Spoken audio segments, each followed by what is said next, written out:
Exactamente, Víctor Segarra, las 12 casas. Y vamos a dejarle todo el programa a nuestro amigo Daniel Muñoz Tobar. Es un excelente Virgo y Cáncer y es un experto investigador. Mi hermano, nos habíamos quedado en tu libro. Yo te haría como abogado del diablo.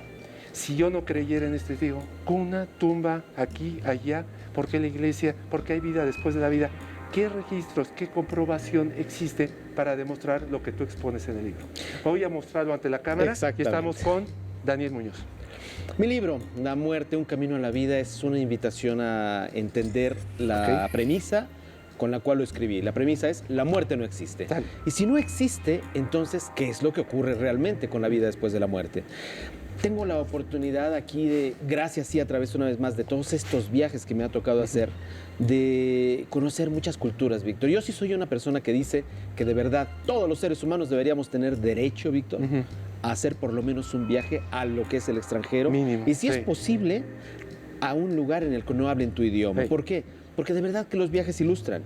Porque cuando tú viajas y tienes la oportunidad de ir conociendo poco a poco, las diferentes culturas, te vas dando cuenta que todos somos iguales, pero que al mismo tiempo tenemos cosas tan disímbolas unos de otros y que es gracias a la cuestión de la creencia, simple y sencillamente, que nos volvemos diferentes cuando en la realidad somos iguales, pero tiene mucho que ver, claro, los sistemas de hegemonía, etcétera, etcétera, no los quiero mencionar, ya sabemos exactamente a qué nos referimos, la religión, gobiernos, bla, bla, bla. Sin embargo, en el tema de la muerte, mira qué curioso, todos nos unificamos. Prácticamente todos nos dicen, cuando nos dan la nalgada aquella, cuando nacemos, te dicen, lo que tienes asegurado es la muerte. Y es una forma como muy cruel de empezar la vida, ¿no? Decir, bueno, pues ya naciste para morirte. Pero es un poco real. Fíjate que estudiando, trabajando con tantas culturas que me tocó conocer, fui haciendo un resumen muy somero para el principio, después me fui profundizando en cada una de ellas, porque conocí culturas, por ejemplo, los Kond que viven en la India, o los Yetze Haní, que es una de las tantas tribus que existen de los Haní en China, o bien a unos que me encantaron que se llaman los Tlingits de Alaska, y todos ellos, para empezar con los Kond, que es con los primeros que trae contacto, que bueno, en la India todo el mundo de alguna manera, para ellos la reencarnación es como normal. Cuando yo escuché esos conceptos dije, ahí estamos hablando de espíritus chocarreros. ¿Y qué es lo que escuché? La primera vez que yo estuve con este tema de la vida después de la muerte en la India, escuché que poseíamos, fíjate bien, 12 almas. Y que estas 12 almas, cuando nosotros nos íbamos, una de ellas se volvía como una especie de ángel guardián para todo el clan, para toda la familia. Entonces, resultaba que si tú morías en inconsciencia, porque tú sabes, en la India, seguramente ustedes lo tienen claro, todos meditan, todo el mundo está haciendo un montón de cosas que tienen que ver con esta cuestión de la espiritualidad. Si tú no estabas bien, si no habías crecido ni habías evolucionado en cuanto al conocimiento, esta alma que se iba a poder volver tu guardián en cuanto al grupo familiar, iba a perderse y se podía volver un ser peligroso. Por lo tanto, en Occidente los llamamos espíritus chocarreros. Fíjate cómo es el concepto el mismo, pero visto desde otro punto de vista. Ahí fue donde a mí me arrancó terriblemente el interés y empecé entonces, en cada viaje que hacía, tener la oportunidad de ir, buscar algo que tuviera que ver con lo autóctono de la muerte, y encontré muchísimas cosas. Es lo primero que reflejo en este libro. Encontré que prácticamente, y esto es una cuestión de puras matemáticas, es muy importante que lo veamos. Fíjense bien, somos 7.500 millones de personas en este momento en la Tierra. De 7.500 millones vamos a restarle 2.000 millones, que son los chinos. Vamos a restarle 1.500 millones, que son los hindúes. Vamos a restarle otros 500 millones, que son el resto de los asiáticos, los japoneses, los malasios, etcétera, etcétera. Vamos a quitarle alrededor de 1.000 millones, que son los musulmanes, más o menos. Vamos a quitarle alrededor de otros 500 millones, que son las culturas autóctonas, que son todavía aborígenes, los que no tienen nada que ver con la cuestión cristiana. Y vamos a restarle 500 aproximadamente millones, que es lo que más o menos se tiene en este momento estipulado de ateos en el planeta. Entonces nos quedan casi 500, ¿no? Un poquito más. Esos son los que tienen la creencia de que con la muerte se termina todo, de que no hay reencarnación, de que no vivimos más allá y de que todo lo condenamos a través de la muerte. Mi querido Víctor, por pura democracia ganamos los que creemos que la muerte no existe y que hay un más allá y que vamos y venimos constantemente. No, por pura democracia. Óyeme, pero blasfemia, herejía, apostasía. Eso es que mira, aquí voy a tomar es más, permiso. Este libro de verdad que me costó años de trabajo, de inversión. Déjenme que les lea un texto que es importantísima.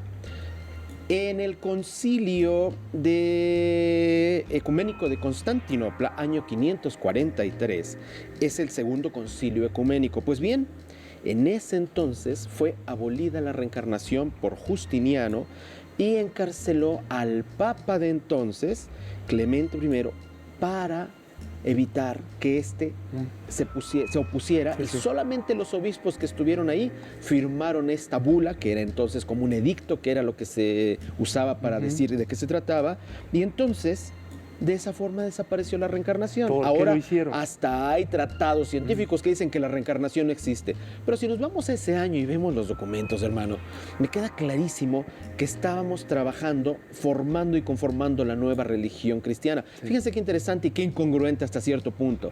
Si el Cristo, cuando era Jesús, llega a la tierra y empieza a trabajar en el año 0 de nuestra era, que es como más o menos se ha acomodado, ¿por qué formar la religión hasta 300 años después? Qué curioso, ¿no? Qué conveniente. Curioso. Claro, y 500 años después, medio milenio, es cuando decidimos que vamos a quitar unos libros de lo que es hoy conocida como la Biblia, quitamos los evangelios apócrifos, dejamos los canónicos y quitamos la reencarnación, quitamos la creencia en los ángeles. Fíjate que por el año 730 y tantos se le quita el poder a los arcángeles, que eran como muy populares, ya ves Miguel, arcángel y todo, porque eran más populares que Jesús. Sí. Entonces... Y hasta a Uriel lo desaparecieron. Sí, lo desaparecieron e incluso le pusieron el San Miguel. Cuando como, o sea, es absurdo, mi querido hermano, es absurdo ponerle el San a un arcángel, porque ya es un arcángel, lo estamos minimizando cuando le ponemos santo, no es un santo humano, es un santo divino, no necesita el San, ya es un arcángel. Entonces, así anda nuestro sistema de creencias, ¿cómo no? Entonces, podernos de alguna manera, pues, poder dudar de que estos amigos de la religión, y mira que conste, yo también he tenido mucha injerencia en el Vaticano, fui asesor personal de uno de los asesores personales del Papa Juan Pablo II, Monseñor Corrado Balducci, quien además era un excelente demonólogo y hablaba mucho sobre la vida después de la muerte. Él mismo estaba en contra de sus propios colegas del mismo círculo religioso vaticano por negar estas cosas que son básicas en la existencia del hombre. La muerte no existe, hermano. Gracias a Martín Lutero, divino protestante del siglo XVI, aunque diga alguien herejía, pero ¿te acuerdas que pagabas las dispensaciones con diezmo para la liberación? ¿Qué incongruencia? ¿Que ahí hay dinero? ¿O abajo? ¿Dónde? Dabas crédito, ¿no? Para tener tu lugarcito de cielo. Finalmente, tu libro, ¿cuál es tu propósito? Dar a conocer qué. El libro está basado, ya lo digo, en la premisa de que la muerte no existe. En el pensar, en el entender que todos y cada uno de los seres humanos vamos y venimos.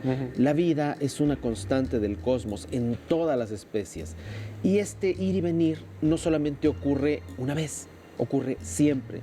Es una escuela de la vida, es como nosotros. Hay un axioma que nos enseña, tú lo conoces muy bien, como es arriba es abajo, la ley de correspondencia. Oye, Buda, las 108 cuentas, que tantas vidas. Exacto. ¿Quién te dice el bardo todo de los tibetanos, el libro egipcio de los muertos. Exactamente. Todos hablan de este ir y venir, todos hablan de que estamos formando parte de una constante cadena de ires y venires. Y ahí es donde, por ejemplo, la rueda Kalachakra de la India, que nos enseña cómo los ciclos van y vienen.